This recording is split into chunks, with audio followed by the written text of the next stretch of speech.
मेरा नाम मीनाक्षी है। मेरे घर में 5 भाई थे और मैं इकलौती बहन। भाइयों की लाडली, माँ-बाप की आँखों का तारा। मेरे लिए हर दिल धड़कता था। मेरे चेहरे पर ज़रा-सी उदासी आती तो पाँचों भाइयों की दुनिया जैसे थम जाती। मैं अगर बुखार में कह देती कि खाना नहीं खाना है, तो एक भाई खिचड़ी बनाने लगता, तो दूसरा नारियल पानी लेकर आता। तीसरा बुखार चेक करता, बाकी कुछ और करने लग जाते। बचपन से ही मुझे एहसास था कि मैं किसी आम लड़की की जैसी नहीं हूँ, मैं खुशकिस्मत हूँ। लेकिन साथ ही मेरे दिल में एक डर भी बैठा था। सुना था लाडलों के चेहरे पर वक्त थप्पड़ जोर से मारता है। हमारी गली में जब कभी कोई बच्ची रोती दिखती या किसी लड़की की ससुराल से वापसी होती, तो माँ प्रार्थना करती और मेरे भाई एक ही बात कहते, हमारी बहन को कोई कुछ कहे, उस दिन हम सब मर जाएंगे या मार डालेंगे। और मैं हंसकर कहती, पहले कोई आए तो सही। मेरे छोटे भाई मोनू को तो मेरी शादी का नाम भी बुरा लगता था। वो अक्सर कहता, हम तुम्हारी शादी नहीं होने देंगे, तुम हमारे साथ ही रहोगी। और मैं उसके सर पर टपली मारकर कहती, पागल हो तुम। जब मैंने अपना पोस्ट ग्रेजुएशन पूरा किया, तो पूरे घर में जैसे दिवाली सी हो गई थी। सब भाइयों ने अपने अपने तरीके से पार्टी की। कोई मेरे लिए ज्वेलरी लाया, तो कोई कपड़े खरीद कर लाया। सबसे बड़े भैया जतिन ने गले लगाकर कहा, अब हम तुम्हारे लिए बहुत अच्छा रिश्ता ढूंढेंगे।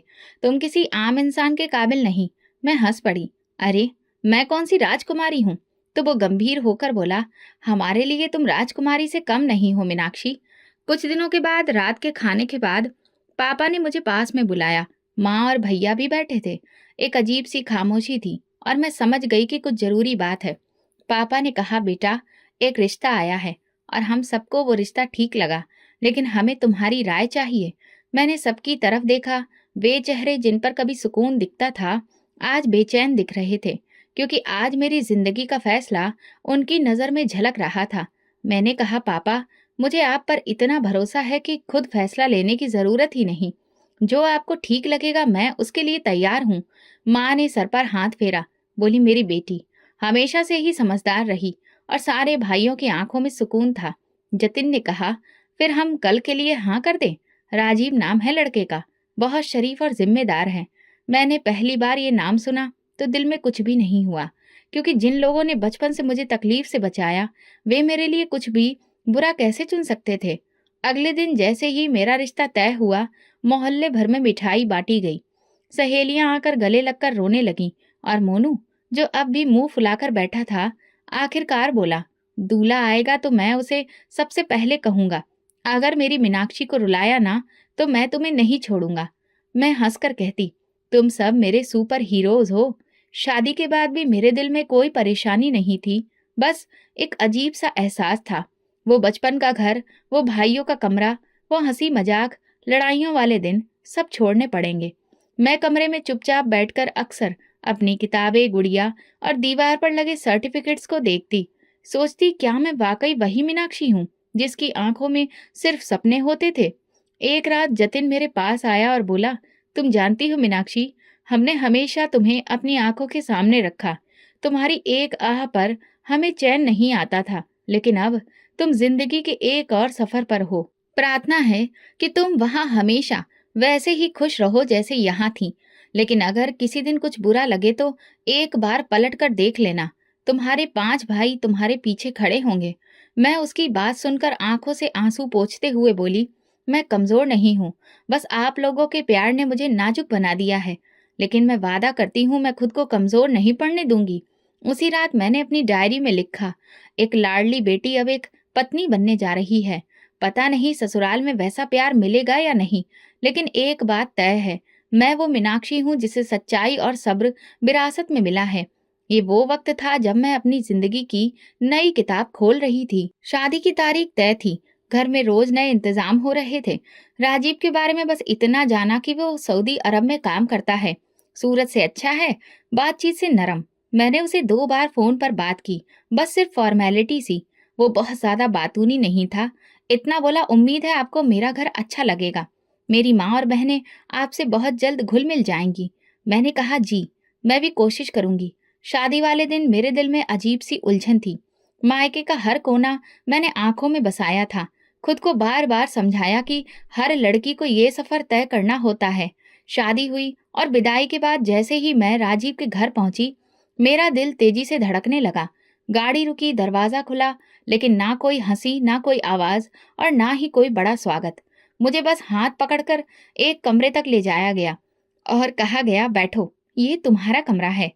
मेरे साथ कोई औरत अंदर नहीं आई, न चाय न पानी, न कोई हाल चाल पूछना। दिल पर एक अजीब सा बोझ, लेकिन मैंने खुद को समझाया, शायद इनका अंदाज ऐसा ही हो, शायद इसी तरह से रस्म होती हो। कुछ देर बाद दरवाजा खुला। एक लड़की ने सिर झुकाकर कहा, मैं ये किधर रख दूं? फिर वो पलटकर चली गई। ना नजर मिलाई, ना कोई बात। दिन ढल रहा था और मैं सुबह से भूखी प्यासी थी। किसी ने खाने तक को नहीं पूछा। एक बार मैं कमरे से बाहर आंगन में गई। सास बैठी थी और उनके साथ दो औरतें, सब बातों में व्यस्त थी। मैं वापस आ गई, दरवाजा बंद कर लिया।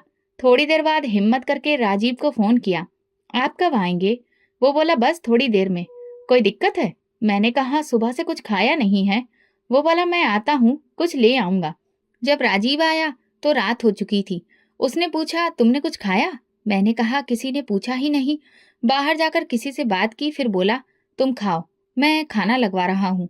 खाना आया तो रोटी बहुत सख्त थी, सब्जी भी ठंडी, लेकिन भूख के आगे कोई शिकायत नहीं। फिर एक एक करके मेरी नंदे कमरे में आई। बस फॉर्मेलिटी सी बात। उनमें से एक बोली, अपने कपड़े और सामान समेट लेना, जगह कम है, हमारे बैग भी यहीं रखे हैं। मैंने धीरे से कहा, ठीक है। अगली सुबह मैं जल्दी जाग गई। नहा धोकर पूजा पाठ करके जब बाहर आई तो किचन से आवाज आ रही थी। सास बोल रही थी, देखते हैं कि बहू आकर क्या करती है, या फिर बस मालकिन बनकर आई है। मैंने इस बात को सुना, लेकिन अनजान बन गई। कुछ देर बाद दरवाजा खुला और एक नंद ने कहा, चलो बर्तन धो दो, कल रात के हैं। मेरा दिल किया कि मैं कहूँ, मैं कल ही तो आई हूँ, लेकिन जुबान बंद रही। मैंने खामोशी से बर्तन धोए, आंगन में झाड़ू लगाई। किसी ने नहीं पूछा, तुम्हें ये सब आता है? बस जैसे सब पहले से तय था। सबने मान लिया कि अब ये काम करेगी। दोपहर तक मैंने सिर्फ दो बातें की। एक बार सास से पूछा, क्या कुछ बना दूं? और एक बार नंद से कहा, ये कपड़े कहाँ रखने हैं? दोनों बार ऐसा जवाब मिला जैसे कि वो मुझ पर एहसान कर रही हो। दोपहर को जब खाना रखा तो सब अपनी प्लेटों में व्यस्त थे। किसी ने कहा, रोटी बड़ी कड़क बनी है, अगली बार से ध्यान रखना। मैंने नजर झुका ली। राजीव चुपचाप बैठा था, शायद थका हुआ, या शायद फर्क ही नहीं पड़ता। शाम को मेहमान आ गए। मैंने चाय बनाई, बिस्किट रखे। वापसी पर नंद ने धीरे से कहा, अगली बार कप उल्टे मत रखना, बुरा लगता है। मैंने गर्दन हिलाई। तब तक दिल थक चुका था। रात को कमरे में वापस आई तो राजीव बैठा था। उसने पूछा, कैसा लगा तुम्हें पहला दिन?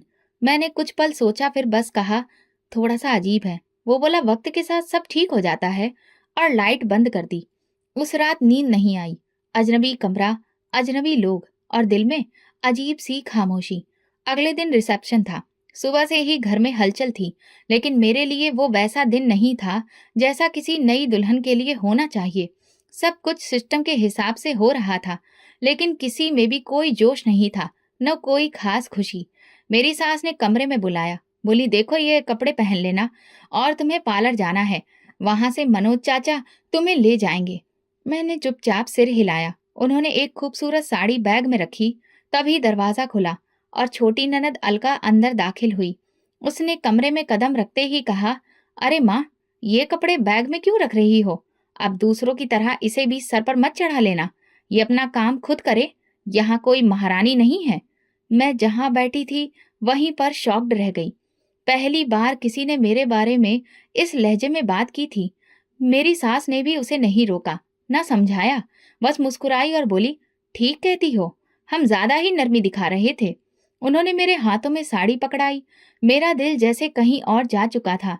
मैं कुछ लम्हों तक वहीं खड़ी रही, फिर धीरे से बोली, मैं खुद ले जाऊंगी बैग, आप परेशान मत हो। अलका ने तंजिया निगाह डाली और बाहर चली गई। उस वाक्य ने कुछ लम्हों के लिए मुझे थोड़ तोड़ सा दिया था, लेकिन फिर मैं खुद को संभाल पाई। ना राजीव से कुछ कहा, ना किसी और से। जब मैं तैयार होकर बाहर आई तो सब देख तो रहे थे, लेकिन उन नजरों में कुछ भी नहीं था। मेहमानों के सामने सब कुछ ठीक ही था। रिसेप्शन पर मायके वाले भी थे। मैंने पूरी कोशिश की कि किसी को भी मेरे चेहरे की उदासी न दिखे। रिसेप्शन खत्म हुआ तो सब अपने अपने कमरों में चले गए। मैं भी आकर बैठी तो राजीव मुस्कुराकर बोला, आज तुम अच्छी लग रही थी। मैंने ठंडी सांस भरी और सोचा, शुक्र है सब अच्छे से हो गया। वो बोला, परेशान लग रही हो। मैंने नजरें चुराई। नहीं, बस थोड़ी नींद कम आ रही है। कुछ दिन इसी तरह से गुजरे। घर में रोज कोई ना कोई बात सुनने को मिलती। ज्यादातर अलका ही कुछ ना कुछ कह देती। कभी कहती, तैयार होने में इतना समय क्यों लगाती हो। कभी कहती, खाने में नमक कम है। कभी कहती, मेरी माँ को क्यों थका रही हो। मैं चुप रहती, कुछ नहीं बोलती। राजीव की वापसी की तारीख करीब आ रही थी। वो सऊदी अरब वापस जाने वाला था। उन 2 महीनों में हमारे बीच कुछ खास अपनापन पैदा नहीं हो सका। वो ठीक से वक्त ही नहीं देता था। ज्यादातर मोबाइल पर या टीवी में व्यस्त रहता। जब मैं कुछ पूछती तो कहता, काम के बारे में सोच रहा हूँ।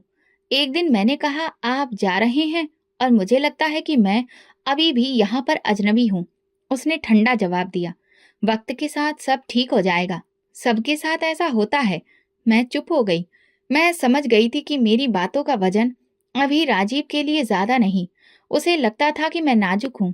ये वक्त से पहले शिकायत करने लगी हूँ। मैंने एक बार भैया को फोन किया, लेकिन बस हाल चाल पूछा, कुछ नहीं बताया। वो बोला, मीनाक्षी, अगर तुम्हारा वहां दिल नहीं लगे तो थोड़े दिन के लिए यहाँ आ जाओ। सबको तुम्हारी कमी महसूस होती है। मैंने बहाना कर दिया, यहाँ बहुत काम होता है। सास ने मना किया है। मेरी सास का रवैया राजीव के सामने अच्छा होता। वो नरमी से बात करती, लेकिन जैसे ही वो बाहर जाता मुझे कामों की लिस्ट पकड़ा दी जाती। अलका हर वक्त किचन में कोई ना कोई कमी निकालने के लिए आ जाती। एक दिन चाय बना रही थी तो बोली, वैसे अब तुम्हें भी अंदाजा हो रहा होगा कि सिर्फ लाड़ प्यार से घर नहीं चलते हैं, काम करना भी आना चाहिए। मैंने चाय दी और अंदर चली गई। मैं किसी को कुछ कह भी नहीं सकती थी, क्योंकि हर बात सुनकर बदले में जवाब यही आता था, नंदे तो ऐसी ही होती हैं, थोड़ा सख्त होती हैं, वक्त के साथ सब ठीक हो जाएगा। लेकिन मैं महसूस करती थी कि वक्त नहीं, सिर्फ बर्दाश्त बढ़ रही थी। एक शाम जब राजीव के जाने में 5 दिन रह गए थे, मैं किचन में खाना बना रही थी। अलका आकर बोली, ऐसा खाना बनाना कि भैया को याद रह जाए। बाद में तो वैसे भी तुम्हें कोई पूछने वाला नहीं। मैंने पहली बार आंखों में आंखें डालकर उसे देखा, पर कुछ कहा नहीं। दिल में एक बात आई, काश राजीव खुद देख पाता कि तुम कैसी हो, तुम्हारी बातें कैसी होती हैं। मैंने दिल में तय किया कि कुछ भी हो, मैं अपनी तरफ से कोई कमी नहीं छोड़ूंगी। मेरे लाड़ प्यार वाले दिन खत्म हो गए थे। अब मैं सिर्फ एक पत्नी थी, एक बहू और एक खामोश गवाह।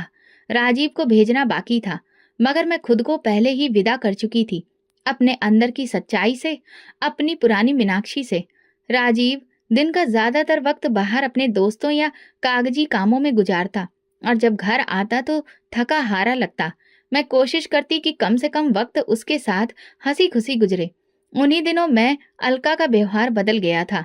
पहले जो बात बात पर चुभने वाले ताने फेंकती थी, अब रोज आकर बैठती और कहती, भाभी, भैया के साथ वक्त गुजारो, काम तो हम संभाल लेंगे। एक शाम जब राजीव घर आया तो अलका चाय लेकर आई और बोली, भाभी तो आपके साथ वक्त गुजारना चाहती हैं। मैंने कहा, काम बाद में हो जाएंगे। राजीव ने मेरी तरफ मुस्कुराकर देखा। देखा, सब तुमसे प्यार करते हैं। मैंने मुस्कुराकर सिर हिला दिया, लेकिन दिल में सवाल जरूर जागे। ये वही अलका है जिसने मुझे 2 दिन पहले कहा था कि तुम्हें कुछ भी नहीं आता। सास भी उन दिनों नरम लहजे में बात करती थी। एक दिन दोपहर के खाने पर बोली, मीनाक्षी, बहुत अच्छा खाना बनाती हो। मैं हैरान हुई, लेकिन खामोश रही। जब सब लोग जा चुके थे तो अलका किचन में आई और बोली, बस भैया के सामने तारीफें समेट लो, बाद में पता चलेगा। मैंने जैसे सुना ही ना हो। चूल्हा बंद किया और बर्तन धोने शुरू किए। शाम को फिर अलका बच्चों के साथ आ गई। कहने लगी, तुमने तो भैया को खुश कर दिया, पहले इतना खुश कभी नहीं देखा। फिर हंसते हुए बोली, वैसे भाभी, देखना, भैया के जाते ही सब भाभी पना खत्म हो जाएगा। राजीव ने सुन लिया, मुस्कुराकर कहा, अलका, मजाक भी सोच समझ कर किया करो। उसी रात राजीव ने कहा, मुझे लगता है तुम यहाँ एडजस्ट हो गई हो, सब तुमसे खुश हैं। मैंने कुछ नहीं कहा। दिल में बस ये सवाल था कि खुशी कहाँ है। ये सब सिर्फ तुम्हारे सामने क्यों होता है। 2 दिन बाद राजीव जाने वाला था। आखिरी दिन मैंने नाश्ता खास तौर पर तैयार किया। उसने तारीफ की। अलका ने भी कहा, वाह, लगता है भाभी ने खास परवरिश ली है। मैंने सिर्फ इतना कहा, सिर्फ सीखने की कोशिश की है। राजीव चला गया। घर जैसे खामोश हो गया, और साथ ही अलका की मोहब्बत भी खत्म हो गई। वो जो रोज आकर गले लगाती थी, अब दरवाजे से ही आवाज देती, चाय बना लो। और अगर जरा सी देर हो जाती तो बोलती, कुछ काम तो खुद भी सीखो। हर बार दूसरों को बुलाना अच्छा नहीं लगता। सास ने भी अपना असली रंग दिखाना शुरू कर दिया। सुबह होते ही कहती, बर्तन धो दिए? आज आंगन भी धोना है। दोपहर के लिए दाल के साथ चटनी भी बना लेना। मैं सिर हिलाकर सब कुछ करती, क्योंकि मैं यही सीख कर आई थी कि घर के कामों में हाथ बटाना फर्ज होता है। एक दिन जब मैं झाड़ू लगा रही थी तो अलका बोली, ये कौन सा तरीका है सफाई का? तुम्हारे मायके में ऐसे करते थे?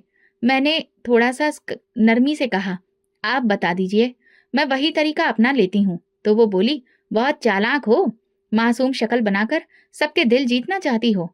उसी दिन मैंने सास से पूछा, क्या मैं 2 दिन के लिए अपने मायके जा सकती हूँ? बस थोड़ा सा दिल बहल जाएगा।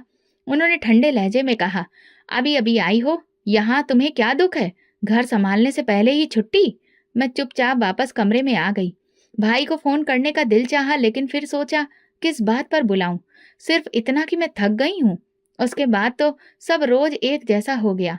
सुबह उठकर पूजा पाठ, किचन साफ करना, चाय बनाना, दोपहर तक नाश्ते के बाद खाने का इंतजाम। अगर एक भी चीज में देर हो जाती तो अलका कहती, ये तो हमारे सर पर चढ़ जाना चाहती है। नई नई आई है, अपने आप को कुछ ज्यादा ही होशियार समझती है। कभी कभी वो बच्चों से कहती, अपनी मामी से कहो थोड़ा हंस भी लिया करें। ऐसा लगता है जैसे कोई दुख भरा सीरियल चल रहा हो। मैं हंसती नहीं थी, क्योंकि मेरे पास खुश होने की कोई वजह नहीं बची थी। रात को जब सब सो जाते, मैं कमरे में आकर बैठती। राजीव का मैसेज आता, कैसी हो, सब ठीक है? और मैं लिख देती, सब ठीक है, आपकी कमी है। राजीव के जाने के बाद ससुराल का माहौल और बदल गया था। वो चेहरे जो कभी थोड़ी सी मुस्कान दिखा देते थे, अब बहुत सख्त हो गए थे। अलका का जैसे रूटीन बन गया था। सुबह नाश्ता, दोपहर खाना और शाम की चाय की जिम्मेदारी निभाती, और उसके बाद उसकी तानाकसी सुननी ही रहती, जैसे कि ये सब उसका अधिकार हो। एक दिन सुबह माँ का फोन आया। वो बोली, मीनाक्षी, तुम्हारी आवाज सुनने को तरस जाते हैं, कुछ दिन के लिए आ जाओ। मैं कुछ बोलने ही वाली थी कि वो सास कमरे में आ गई। मैंने तुरंत बात को बदल दिया, हाँ भैया सब ठीक है, बस मैं थोड़ा व्यस्त हूँ। उन्होंने सुन लिया था। जब मैंने फोन बंद किया तो उन्होंने कहा, अगर इतना ही दिल लगता है मायके का तो फिर शादी क्यों की थी? मैं चुप रही। उसके बाद भैया रोज कॉल करते और मैं रोज उन्हें कोई नया बहाना बना देती। सास की तबीयत ठीक नहीं, घर में काम बहुत है, पड़ोस में शादी है। लेकिन अंदर से मैं खुद टूट रही थी। एक शाम अलका अपनी शादीशुदा बहन के साथ आई। दोनों बैठकर चाय पी रही थी और मैं चुपचाप चूल्हे के पास खड़ी थी। अलका ने अपनी बहन से कहा, भैया ने भी पता नहीं कैसी भाभी लाकर बिठा दी है, ना तो बात करने की तमीज है और ना ही खाना पकाने की अकल। उसकी बहन ने हंसते हुए कहा, अरे आजकल तो ऐसी लड़कियां बस अपनी खोल में ही रहती हैं, सिर्फ शक्ल दिखाती हैं और बाकी काम तो सब भूल जाती हैं। मेरा दिल चाहा कि पलटकर जवाब दूं, पर खामोशी मेरी ढाल बन चुकी थी। रात को बर्तन धोते हुए उंगली पर कट लग गया। मैंने पानी बंद किया, लेकिन अलका आ गई और बोली, अब इस बात पर भी ड्रामा होगा? अब तुम्हें ये भी नहीं आता? किचन से निकलकर मैंने हाथ पर कपड़ा बांधा और कमरे में आ गई। अगली सुबह नाश्ते के बाद सास बोली, आज कपड़ों की धुलाई भी तुम ही करोगी, नौकरानी नहीं आएगी। मैंने बाल्टी तैयार की, साबुन डाला और काम में लग गई। अलका आई, छत पर खड़ी होकर नीचे देखती रही, फिर बोली, इतना वक्त लगाया है? शादी के बाद क्या पहली बार हाथ पानी में डाले हैं? शाम को भाई का फोन फिर आया। इस बार जतिन था। बोला, मीनाक्षी, अब की बार मैं आ रहा हूँ, तुम्हारी सास से बात करनी है, तुम्हें ले जाना है, 2 दिन के लिए ही सही। मेरा दिल धड़कने लगा। मैंने उसे रुकने के लिए कहा, अभी मत आओ, माँ जी शायद मना कर दें, बाद में देखते हैं। फोन बंद किया ही था कि सास कमरे में आ गई। कहने लगी, तुम्हारे भाई बहुत बेचैन रहते हैं, कोई जरूरत नहीं है बार बार आने की, उनसे कहो अब तुम्हारा नया घर यही है। एक दिन जब मैं कमरे में झाड़ू लगा रही थी, अलका दरवाजे के पास खड़े होकर बोली, मेरे भाई को बहुत ही भली बीवी चाहिए थी, तुमने तो खुद को न जाने कैसा पत्थर जैसा बना लिया है। कभी कभी ये सब भी बहुत खतरनाक साबित होता है। मैंने सिर्फ इतना कहा, खामोशी की अपनी ताकत होती है। वो हंसने लगी, ताकत? तुम्हें लगता है कि तुम यहाँ कुछ बदल लोगी? ये सब कुछ जैसा है वैसा ही रहेगा। मैं चुप रही। शायद ये मेरे सब्र का इम्तिहान था। एक दिन दोपहर का वक्त था। मैं आंगन में कपड़े धो रही थी। अलका बच्चों के साथ मोबाइल पर वीडियो देख रही थी। अचानक उसने ऊंची आवाज में कहा, अपनी मामी से कहो कि आपके हाथों की रोटियां पतली जरूर होती हैं, लेकिन उनमें स्वाद कहीं नहीं होता। कल वाली दादी के हाथ की रोटी कितनी मजेदार थी ना। ये कहकर वो खुद ही हंसने लगी, जिस पर बच्चों ने भी साथ में हंसना शुरू कर दिया। मैंने पानी का नल बंद किया, कपड़ों की टोकरी उठाई और चुपचाप अंदर आ गई। अगले दिन जब सब घर से बाहर गए, मैंने राजीव को कॉल किया। दिल धड़क रहा था, लेकिन अब चुप रहने की गुंजाइश नहीं बची थी। उसने फोन उठाया, मैंने हाल चाल पूछा। फिर उसने कहा, तुम कैसी हो? मैंने गहरी सांस ली। राजीव, आपसे कुछ बात करनी है। हाँ बोलो। सब ठीक है? नहीं, बस कुछ चीजें आपको बताना चाहती हूँ। अलका का व्यवहार बहुत बदल गया है। वो रोज बातों पर तानाकसी करती रहती है, कभी खाने पर, कभी काम पर। सामने कुछ और पीछे कुछ और। वो हर वक्त मुझे नीचा दिखाने की कोशिश करती है और माँ जी भी उसका साथ देती हैं। मैं कुछ नहीं कहती, लेकिन रोजाना ऐसे तानों से गुजरना मेरे लिए आसान नहीं होता। कुछ देर बाद उसकी आवाज आई, ठंडी और नपी तुली। देखो मीनाक्षी, अलका ऐसी नहीं है। मैं उसे बचपन से जानता हूँ। शायद तुम्हें कोई गलत बात लगी हो, या तुमने कुछ ज्यादा ही उसे गंभीरता से ले लिया हो। मेरा दिल जैसे रुक गया। मैंने कहा, आप समझने की कोशिश तो करिए। रोज की बातें मामूली नहीं होती। राजीव ने बात को मोड़ दिया। मेरा मतलब यह है कि घर के छोटे मोटे झगड़े हर जगह होते हैं, उन्हें दिल पर लेने की जरूरत नहीं है। तुम्हें एडजस्ट करना सीखना होगा। मेरे पास शब्द नहीं बचे थे। मैंने बस इतना कहा, ठीक है, और फोन बंद कर दिया। उस रात मैंने बहुत सोचा। मैंने पहली बार शिकायत की थी, वो भी दबे शब्दों में, और जवाब में मुझे ही बदलने की राय मिल चुकी थी। जैसे सब कुछ मेरी गलतफहमी, मेरी बर्दाश्त की कमी थी। अगले दिन मैंने नाश्ता बनाया, किचन साफ किया। अलका आई और मेरे चेहरे की तरफ देखकर बोली, आज चुप क्यों हो? भाई को कुछ कहा था क्या? मैं चौंक गई, लेकिन चेहरे पर कोई भाव नहीं आने दिया। नहीं, कुछ खास नहीं। वो पास आई और धीरे से बोली, वैसे तुमसे एक बात कहनी थी। भैया को हमारी छोटी छोटी बातें बताने की क्या जरूरत है? हम कोई जालिम थोड़ी हैं। मैं समझ गई थी कि राजीव ने उसे सब बता दिया है। मैंने बस इतना कहा, मैंने कुछ भी नहीं कहा, सिर्फ बात की थी उनसे। अलका ने तंज कसा और हंसते हंसते बोली, हाँ, हमें सब पता चल जाता है। तुम्हारी आंखें तुम्हारी जुबान से ज्यादा बोलती हैं। उसके बाद का वक्त और भी ज्यादा बोझिल हो गया। सास अब और ज्यादा सख्त हो गई थी। एक दिन बोली, जब पति साथ नहीं होते तभी बहुओं की असलियत पता चलती है। ये घर तभी चल सकता है जब तुम अपना दिल बड़ा करो। मैंने सिर झुका लिया और बर्तन धोना शुरू कर दिया। दिल के अंदर जैसे कुछ टूटने लगा। एक आवाज बार बार कह रही थी, तुमने कुछ गलत नहीं किया, तुमने सच्चाई बोली है। लेकिन सुनने वाला सुनना नहीं चाहता। रात को जब कमरे में आई तो आंखें बंद कर ली। ना तो भगवान से प्रार्थना की, ना शिकायत। बस अंदर एक गहरी खामोश चीख उठी। ऐसी चीख जो बाहर नहीं निकल सकती, जो आवाज नहीं बनती, सिर्फ सांसों में दबी रहती है। मैं आईने में खुद को देख रही थी। वो मीनाक्षी जो कभी भाइयों के साथ बैठकर हंसती थी, अब चुपचाप रोज अपनी इज्जत को धो लेती थी, जैसे बर्तन, कपड़े और आंगन। जिंदगी वैसी नहीं थी जैसा वादा किया था, लेकिन मैंने इसे स्वीकार कर लिया था, क्योंकि मैं जानती थी कि अभी बहुत कुछ सुनना बाकी है। उसी दिन सुबह की शुरुआत रोज की जैसी ही थी। मैंने नाश्ता बनाया, बर्तन धोए, आंगन साफ किया। अलका अपने बच्चों को तैयार कर रही थी और सास आंगन में चारपाई पर बैठी कुछ सिलाई कर रही थी। मैं चाय के कपों में चीनी डाल रही थी कि अचानक अलका ने बुलंद आवाज में कहा, चाय बन गई या अभी भाई को भड़काने में लगी हुई हो?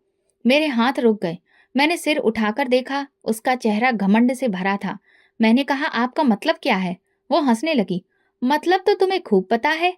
तुम समझती हो भैया तुम्हारे कहने पर हमारे खिलाफ हो जाएगा। उसे मैं बचपन से जानती हूँ। वो किसी भी औरत के कहे में चलने वालों में से नहीं है।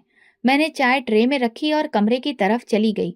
मेरे पीछे उसकी आवाज अभी भी आ रही थी। ये तो बहुत ज्यादा चालाक निकली। शक्ल से तो भोली लगती है, लेकिन बातें तो देखो। भैया को इसकी बातों से संभालना पड़ेगा। कमरे में आकर मैंने दरवाजा बंद किया। मन में सिर्फ एक सवाल घूम रहा था, क्या राजीव ने उसे सब कुछ बता दिया? उसी रात जब सब सो चुके थे, मैंने एक बार फिर राजीव को मैसेज किया, क्या आपने मेरी बातें अलका को बताई थी? जवाब आया। मैंने सिर्फ समझाने के लिए बात की थी। मुझे लगा अलका संभल जाएगी। मैंने मोबाइल साइड पर रखा और पलंग पर लेट गई। दिल कह रहा था कि अब इस घर में किसी पर भी भरोसा नहीं किया जा सकता। जिस इंसान से हिम्मत करके दिल की बात की, वो भी वही बात वापस उन्हीं लोगों तक ले गया जिनसे शिकायत थी। अगले दिन अलका किचन में खड़ी थी और सब्जी में नमक डाल रही थी। वो चम्मच बजाते हुए बोली, तुम समझती हो कि तुमने बहुत बड़ा तीर मार लिया है।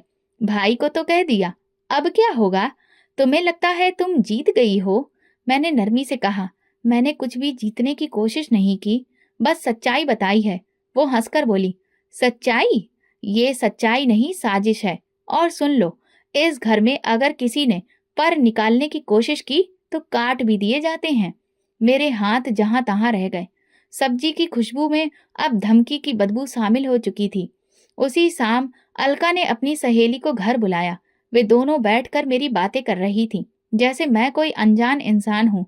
सहेली ने पूछा, क्या दिक्कत है तुम्हारी भाभी को? अलका ने कहा, बस कुछ ज्यादा ही चुप रहती है और पीठ पीछे बातें करती है। कल भैया को कह रही थी कि मैं उन्हें परेशान करती हूँ। मैं कमरे के दरवाजे से सुन रही थी। उनकी बातों में मेरी हर बात, मेरा हर काम तोड़ मरोड़ कर पेश किया जा रहा था। उसी रात जब मैं खाने के बाद बर्तन समेट रही थी, तो अलका अपने पति के साथ बैठकर मोबाइल देख रही थी। उसका पति बोला, यही है ना तुम्हारी बेचारी भाभी, बड़ी बातें करती हैं, लेकिन हाथ का स्वाद अभी भी नहीं आया है। मैंने सिर झुकाया, कोई जवाब नहीं दिया। वो और उसकी बहन हंसने लगे, जैसे मैं कोई मजा लेने वाली चीज हूं या कोई जोकर। सुबह उठते ही फिर वही सब। अलका ने कहा, अब तो तुम्हें समझ आ जाना चाहिए, इस घर में बातें भाइयों तक पहुंचाने से इज्जत नहीं मिलती, उल्टा बात बिगड़ती है। सासू माँ ने भी अपना हिस्सा जोड़ा, हमने बहुत इज्जत दी है तुम्हें, लेकिन अब हम तुम्हें सिखाएंगे कि बहन भाई के रिश्ते कैसे होते हैं। मैंने कुछ नहीं कहा। अपने कपड़े तय किए, नाश्ता बनाया और बच्चों को दूध दिया, लेकिन अंदर से दिल ऐसा महसूस कर रहा था जैसे उस पर लगातार पत्थर रखे जा रहे हों। दोपहर को फिर बोली, माँ अब बस, इसके पर निकलने शुरू हो गए हैं, अभी वक्त है, काट के रखो, बाद में काबू से बाहर हो जाएगी। सास ने मुस्कुराकर कहा, मैं समझ रही हूँ, बहुत देखी हैं ऐसी लड़कियां। हमने एक मौका दिया था, अब वो मौका खत्म। उस रात मैंने सोचा, क्या वाकई मैं कुछ गलत कर रही हूँ? क्या अपनी बात कहना गलत था? क्या खामोशी से सहना ही सही है? राजीव की गैर मौजूदगी ने मुझे कमजोर नहीं किया था, लेकिन उसके व्यवहार ने मुझे बेसहारा जरूर कर दिया था। अगले दिन किचन के काम निपटाने के बाद थोड़ा वक्त निकाला और भाई का नंबर डायल किया। फोन बजते ही मोनू ने उठाया, मीनाक्षी कैसी हो? कितने दिन हो गए, तुम्हारी आवाज भी नहीं सुनी।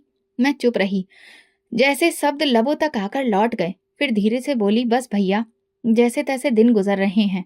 मोनू तुरंत बोला, सुन लो, अब कोई बहाना नहीं, कल आ जाना, मैं खुद लेने आऊंगा। मैंने कहा, माँ जी शायद इजाजत नहीं देंगी, यहाँ माहौल थोड़ा मुश्किल है। वो चुप रहा, फिर बोला, मीनाक्षी तुम हमें सब कुछ बता सकती हो, अगर तुम खुश नहीं हो तो घर आ जाओ, यहाँ तुम्हारा हर अधिकार है, हम तुम्हें जबरदस्ती किसी तकलीफ में नहीं देख सकते। मैंने आंखों के कोने पोंछते हुए कहा, अभी वक्त नहीं है, मैं बात करूंगी, फिर देखते हैं। शाम को मौका देखकर मैंने सास से बात की, माँ जी भाई कह रहे थे कि 2 दिन के लिए आ जाओ, बस जरा सा दिल बहल जाएगा। उन्होंने बिना कोई परवाह किए जवाब दिया, अभी नहीं, शादी हुई है, लोग क्या सोचेंगे? अगर तुम यूं बार बार मायके चली जाओगी तो सुनने वाले यही कहेंगे कि बहू को ससुराल का माहौल अच्छा नहीं लग रहा।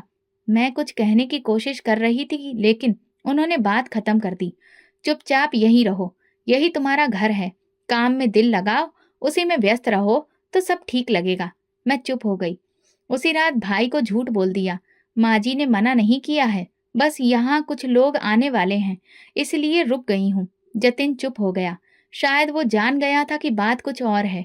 कमरे में वापस आई तो अलका अपने पति के साथ बैठी हंस रही थी। जैसे ही मैं अंदर दाखिल हुई, दोनों चुप हो गए। मैंने कुछ महसूस किया, लेकिन अनजान बनी रही। अगली सुबह जब मोबाइल चार्ज पर लगाया और खोला, तो महसूस हुआ जैसे कुछ फालतू ऐप्स इंस्टॉल हो चुके हैं। एक फाइल में मेरे पिछले दिनों की कॉल की ऑडियो रिकॉर्डिंग पड़ी थी। ये देखकर दिल दहल गया। उसमें वो कॉल्स भी थी जिसमें मैंने अपने भाइयों से बात की थी। मैंने तुरंत मोबाइल लेकर अलका के पति के पास गई और कहा, ये ऐप किसने इंस्टॉल किया? मेरे मोबाइल में ये सब कैसे आया? वो हंसते हुए बोला, बस यूं ही सिक्योरिटी के लिए। तुम्हारे भाई तुम्हें रोज फोन करते हैं, हमें भी तो पता होना चाहिए घर में क्या चल रहा है। मेरी आवाज बुलंद हो गई। ये मेरी प्राइवेसी के खिलाफ है। किसकी इजाजत से आपने ये सब किया? अलका भी आ गई और बोली, अरे इतना शोर क्यों? हमें शक हुआ था कि तुम कोई प्लानिंग कर रही हो। भाई से क्या क्या बातें हो रही हैं सब पता है। मेरा सर चकरा गया। सास भी बाहर आ गई। अलका चिल्लाकर बोली, माँ देखो, ये हमारी जासूसी का इल्जाम लगा रही है, जबकि हमारे ही घर में बैठकर हमारे खिलाफ बातें हो रही हैं। साथ सास भी तेज लहजे में बोली, अगर तुम्हें ये सब अच्छा नहीं लगता तो अपने पति को बोलो कि तुम्हें अलग घर में ले जाए। हमने तो तुम्हें इज्जत से रखा है, अब तुम हम पर ही सवाल उठा रही हो। मैं हाथ जोड़कर बोली, मैंने कुछ नहीं किया, बस भाई से दिल का हाल कहा, और वो भी आपके मना करने के बाद। मैं यहीं रुक गई। ये सब करना गलत है। मेरी पर्सनल बातें सुनी गई, वो भी बिना इजाजत। अलका का पति हंसा, तो क्या हुआ, अब तुम इस घर का हिस्सा हो, तुम्हारी बातें हमारी बातें हैं। मेरा सब्र जवाब दे गया। मैंने रोते हुए कहा, क्या मैं कोई कैदी हूँ? क्या यहाँ पर बहू की कोई इज्जत नहीं? सास गुस्से में बोली, बस करो, ये ड्रामा बंद करो। तुम्हारा असली चेहरा हमने देख लिया है, अब ये मासूम बनना छोड़ दो। मेरे आंसू रुक नहीं रहे थे। मैं पलटकर वापस कमरे में आई, दरवाजा बंद किया और पहली बार उनकी वैसी दबी आवाज में रोने लगी, दीवारों पर हाथ मारे बिना, जैसे मैं अपनी आवाज वापस मांग रही थी। अगले दिन मैं किचन में झाड़ू लगा रही थी। सास आंगन में चारपाई पर बैठी थी। मैं चुपचाप अपने काम में लगी थी कि अलका का बड़ा बेटा पिंटू मेरे पास आकर बोला, मामी मेरे लिए चाय बना दो, सर में दर्द है। मेरे हाथ में पोछा था, कपड़े गीले थे। मैंने पलटकर कहा, बेटा माँ या मौसी से कह दो, मैं अभी सफाई कर रही हूँ। वो तुरंत पलटा और सीधा अपनी माँ के पास जाकर कुछ कहा। अगले ही लम्हे अलका किचन में आई और उसका चेहरा गुस्से से लाल था। आते ही बोली, तुझे हर छोटे काम को करने में तकलीफ होती है, मेरे बच्चे को इनकार करती है। मैं सफाई देने की कोशिश करने लगी। मैं इनकार नहीं कर रही थी, मैं तो किचन में सफाई कर रही थी। वो तुरंत मेरे पास आई और मेरे बालों को जोर से पकड़कर खींचने लगी। मैं घबरा गई। उसकी पकड़ सख्त होती जा रही थी। मैं सिसकते हुए बोली, मुझे छोड़ दो। तो कहने लगी, अब तो जुबान भी चल रही है, तुम्हें लगता है कि तुम्हें कोई रोकने वाला नहीं। मैं चीख कर बोली, छोड़ो मुझे, लेकिन वो बाज नहीं आई। शोर सुनकर सास और बड़ी ननद भी आ गई। बड़ी नंद ने अलका का साथ देते हुए कहा, माँ ये औरत अब काबू से बाहर हो गई है, पति को भड़काती है, बच्चों से बदतमीजी करती है, ये सब बर्दाश्त नहीं होगा। सास ने आगे बढ़कर मेरी कलाई पकड़ी और सख्त लहजे में बोली, हमने तुम्हें इज्जत से रखा, तुमने हमें ही नीचा दिखाया, अब निकल जाओ हमारे घर से। मैं बेसुध सी उनके चेहरे देखती रह गई। मैंने हाथ जोड़कर कहा, ऐसा मत करिए, मेरा पति बाहर है, मेरे भाई क्या सोचेंगे।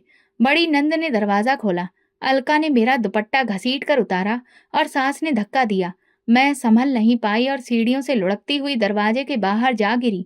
मेरी आंखों के सामने अंधेरा छा गया। जमीन पर गिरते ही मेरी कोहनी से खून निकल आया। आंखें बंद होने को थी कि किसी ने मुझे सहारा दिया। एक जानी पहचानी आवाज आई, मीनाक्षी। मैंने हल्की आंखों से ऊपर देखा, सामने राजीव खड़ा था। उसके चेहरे पर हैरत, गुस्सा और उलझन एक साथ थे। मैं अचानक उसके सीने से लगकर रोने लगी। राजीव, मुझे निकाल दिया, मुझे धक्का दिया। राजीव ने मुझे पकड़कर रखा, फिर गुस्से से अंदर दाखिल हुआ। आंगन में कदम रखते ही उसने बुलंद आवाज में कहा, ये क्या हो रहा है? सब लोग चौंक गए। अलका की जुबान बंद हो गई। सास ने सफाई देने की कोशिश की, बेटा तुम गलत वक्त पर आए हो। ये औरत, ये तुम्हारी बीवी हमारे खिलाफ बातें करती है, बच्चों से बदतमीजी करती है, घर का माहौल खराब कर रही थी। राजीव की आंखें लाल हो गईं। आप लोगों ने धक्का देकर मेरी बीवी को निकाला, आप सबको शर्म आनी चाहिए। अलका हकलाते हुए बोली, भैया वो तुम्हें हमारे खिलाफ कर रही थी, हम तो बस। राजीव ने बात काट दी, चुप रहो अलका, तुमने मेरी गैर मौजूदगी में क्या किया मैं सब देख चुका हूँ। मेरी फ्लाइट कल की थी, लेकिन मैं 2 दिन पहले ही आ गया था। आज ऑफिस से सीधा आया तो बाहर मीनाक्षी को गिरा हुआ देखा। यही है तुम लोगों की इज्जत अपनी बहू के लिए? सास ने नरम लहजे में कहा, बेटा तुम्हें गलतफहमी हो गई है। राजीव ने तीखे लहजे में कहा, गलतफहमी मुझे नहीं, आप सबको हुई है। आप सब समझते रहे कि मैं कुछ नहीं जानता, लेकिन आज मैं सब समझ गया। उसने मेरी तरफ देखा, मेरी जख्मी कोहनी को पकड़ा और कहा, चलो मीनाक्षी। मैं चुपचाप उसके साथ चलने लगी। दरवाजे के पार जाते हुए पीछे मुड़कर देखा। जहां कभी मैं घर बसाने का सपना देखती थी, आज वहां सिर्फ बेइज्जती और तकलीफ ही बची हुई थी। राजीव ने मेरे लिए दरवाजा खोलकर मुझे बिठाया। गाड़ी स्टार्ट करते हुए वो बोला, अब मैं सब कुछ बदल दूंगा। जो गलतियां मैंने की हैं उनका मैं प्रायश्चित करूंगा, लेकिन तुम्हें अब किसी और के रहमो करम पर नहीं छोड़ूंगा। मेरे दिल से एक प्रार्थना निकली। शायद ये मेरी जिंदगी की सबसे सच्ची प्रार्थना थी। हे भगवान, अब अगर कुछ देना है तो बस सुकून देना। राजीव मुझे क्लिनिक लेकर गया और मेरी कोहनी पर मरहम पट्टी कराई। इसके बाद हम गाड़ी में आकर वापस बैठे और मैं अपनी ससुराल लौट आई। लेकिन इस बार माहौल बदला हुआ था। अंदर दाखिल होते ही राजीव की नजर अलका और बड़ी ननद पर पड़ी, जो आपस में कुछ कह रही थीं। राजीव की आवाज गूंजी, माँ कहाँ है? सास कमरे से बाहर आई। चेहरे पर वही मायूसी भरी मुस्कान थी जो अक्सर झूठ छुपाने के लिए आती है। बेटा तुम बैठो, मैं सब समझाती हूँ, राजीव ने सख्त लहजे में कहा। बैठने से पहले जवाब चाहिए। मेरी पत्नी को किस अधिकार से दरवाजे से धक्का दिया गया? उसका खून बह रहा था जब मैंने उसे उठाया। अलका आगे बढ़ी, भैया वो तुम्हें कुछ और बताएगी, लेकिन सच ये है कि राजीव ने हाथ उठाया। अब एक और शब्द नहीं, मैंने सब देख लिया है। तुम लोगों के चेहरे से पर्दा हट चुका है। सास ने तभी आवाज में कहा, तुम कब से इतने बड़े बड़े फैसले करने लगे? हमने तुम्हें पैदा किया है, पाला पोसा है, आज एक औरत के लिए अपनी माँ को इस तरह से सुना रही हो? राजीव ने गहरी सांस ली और नरमी से बोले, मगर साफ अंदाज में, माँ, अगर आप माँ हैं तो क्या इस घर में आई एक और बेटी की कोई इज्जत नहीं है? मैंने मीनाक्षी को सिर्फ सुना नहीं है, अपनी आंखों से देखा है। वो दरवाजे पर गिरी हुई थी। बड़ी नंद बोली, हमने तो बस इतना कहा था कि तुम्हारी पत्नी जुबान लड़ाती रही, वो तुम्हारे नाम पर हमें नीचा दिखा रही थी। राजीव बोला, कभी तुम लोगों ने सोचा कि वो दिन रात क्या करती थी, क्या सहती रही, और मैं हमेशा तुम लोगों की बात पर भरोसा करता रहा। मैं खामोश खड़ी रही। सच का बोझ आज राजीव पर उतरता हुआ देख रही थी। उसने मेरी तरफ देखा। मीनाक्षी, मैं शर्मिंदा हूँ। जिस वक्त तुम्हें मेरी सबसे ज्यादा जरूरत थी, मैंने तुम्हें अकेला छोड़ दिया। मैं सच्चाई पहचान नहीं पाया, सिर्फ रिश्ते निभाता रहा। मैंने सिर झुकाकर बस इतना कहा, मैंने आपसे इंसाफ की उम्मीद कभी नहीं छोड़ी थी, लेकिन ये वक्त बहुत मुश्किल था। राजीव ने कहा, अब ये वक्त बदलने वाला है। माँ, आपसे एक बात और करनी है, उसने दो टूक अंदाज में कहा। मैं मीनाक्षी को इस घर में अब और नहीं रख सकता, एक दिन के लिए भी नहीं। हम अलग रहेंगे, यही ठीक है। अलका ने तंजिया अंदाज में कहा, तो अब ये बहू जीत गई? राजीव ने नजर उठाई। ये जीत हार की बात नहीं है, ये इंसानियत की बात है। तुम लोग अगर इसे समझ नहीं सके तो कम से कम जुल्म का मौका तो ना देते। बड़ी नंद ने सास की तरफ देखा। माँ बोलो कुछ, ये तो सब बर्बाद करने जा रहा है। सास ने तीखे लहजे में कहा, जाने दो, वक्त खुद ही सिखाएगा। जिस दिन यही औरत तुम्हें छोड़कर चली गई, याद रखना हम ही तुम्हारे साथ होंगे। राजीव ने जवाब दिया, अगर वो दिन आया तो मैं खुद को कसूरवार कहूंगा, लेकिन आज मैं अपनी आंखों से देख चुका हूँ, इसलिए अब कोई भी रास्ता बाकी नहीं है। मेरे कदम कमजोर हो रहे थे। मैं खुद से पूछ रही थी, क्या सब कुछ खत्म हो गया? क्या ये सब अब सिर्फ मेरा अतीत बनकर रह जाएगा? राजीव ने सास की तरफ देखा। मैं कोई बहस नहीं चाहता। कल तक हम दूसरे घर में शिफ्ट हो जाएंगे। बाकी सब सामान का मैं इंतजाम कर लूंगा। हम वापस गाड़ी में बैठे। राजीव ने गाड़ी स्टार्ट करते हुए मुझसे कहा, मैंने तुम्हें तकलीफ दी और सच को देर से पहचाना, लेकिन वादा करता हूँ अब किसी और को तुम पर हाथ उठाने नहीं दूंगा। मैंने कहा, मुझे सिर्फ सुकून चाहिए। राजीव ने मेरी तरफ देखा और कहा, मैं पूरी कोशिश करूंगा। गाड़ी गली से निकली और वो दरवाजा पीछे रह गया जहां किसी ने कभी हमदर्दी से मेरा हाल तक नहीं पूछा, लेकिन आज वे सब हकीकत के सामने खड़े थे। घर बदले हुए 6 महीने हो चुके थे। नई जगह, नया माहौल और सबसे बढ़कर वो सुकून जिसकी तलाश में ना जाने कितनी रातें जाग कर गुजारी थी, अब राजीव के साथ नसीब हुआ है। एक दिन सुबह नाश्ते के वक्त दरवाजे पर दस्तक हुई। मैंने दरवाजा खोला तो सामने पुराने मोहल्ले की एक औरत खड़ी थी जो सास के पड़ोस में रहती थी और अब यहाँ पर शिफ्ट हुई थी। उन्होंने कहा, सुना है आपकी नंद अलका का तलाक हो गया। पति बच्चों को भी साथ ले गया। अब अपनी माँ के साथ वापस आपके पुराने घर में ही आ गई है। मेरे हाथ से चाय का कप छूटते छूटते बचा। मैंने दरवाजा बंद किया और राजीव को सब बताया। वो बोला, मैंने सुना था, लेकिन तुम्हें नहीं बताया। सोचा तुम्हें बुरा लगेगा। मेरे दिल में ना तो कोई खुशी थी, न जीत का एहसास, बस एक भारी सांस आई। मैंने कहा, कभी किसी का बिछड़ना खुशी की बात नहीं होती राजीव। उसी दिन शाम को राजीव ने बताया कि सास ने उसे फोन किया था। उनका लहजा बदला हुआ था। कह रही थी कि अलका बहुत परेशान है, रो रही है। बोली मीनाक्षी से माफी मांगना चाहती है। उसने जो हमारे साथ किया उसकी सजा तो उसे भी मिल गई है। ये सुनकर मैं चुप रही, न हाँ की न ना की। अगले दिन जब हम सब्जी लेने बाजार गए तो वापसी पर राजीव ने गाड़ी पुरानी गली के सामने रोकी। बोला, अगर तुम चाहो तो माँ से मिल सकते हैं। मैंने कहा, ठीक है। दरवाजा खोला तो सामने अलका बैठी थी। उसकी बोलती बंद थी, आंखों में सूजन, बाल बिखरे। उसने नजरें उठाई और बोली, मैं हार गई मीनाक्षी, तुम जीत गई। मैंने कहा, मैं तुम्हारे साथ कोई मुकाबला नहीं कर रही थी अलका, मैं तो बस इज्जत से जीना चाहती थी। वो रोने लगी। सास जो अभी बीमारी की हालत में थी, दीवार का सहारा लेकर बैठ गई। बोली, हमने तुम्हारे साथ गलत किया बेटा, तुम्हारी माँ बनकर तुम्हें रुलाया, माफ कर दो हमें। मैंने कदम बढ़ाकर उनके हाथ थाम लिए। माँ जी, जो वक्त गुजर गया वो वापस नहीं आता, लेकिन अगर आप दिल से पछता रही हैं तो मैं सब कुछ भूलने को तैयार हूँ। अलका ने रोकर कहा, मेरे बच्चे, वे भी मुझसे छिन गए, सिर्फ इसलिए कि मैं अपने पति को खुश नहीं रख सकी, घर संभालना नहीं सीख पाई। आज तुम्हारी अहमियत समझ आ गई।